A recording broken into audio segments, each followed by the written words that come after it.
তো বন্ধুরা, আপনারা মোবাইলের স্ক্রিনে দুইটি নাগিনকে দেখতে পাচ্ছেন। এই দুইটি নাগিনকে ভালো করে দেখুন, তারপরে বলুন তো দেখি এখানের মধ্যে আসল বা ইচ্ছাধারী নাগিন কোনটি।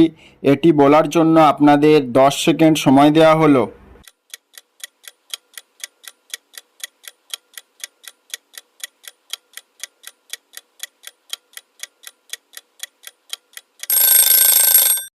তো কি বন্ধুরা, আপনারা কি উত্তরটি পেরেছেন? আশা করছি অনেকেই পেরেছেন। তো যারা যারা পেরেছেন আপনাদের উত্তর অবশ্যই কমেন্টে জানাবেন। আর ভিডিওটি একটি লাইক করে আমার এই ছোট্ট চ্যানেলটি সাবস্ক্রাইব করে পাশে থাকবেন। আর যারা যারা পারেননি, চলুন আমি আপনাদের উত্তরটি বলে দিই। তো আপনারা 1 নম্বর নাগিনটিকে ভালো করে লক্ষ্য করুন।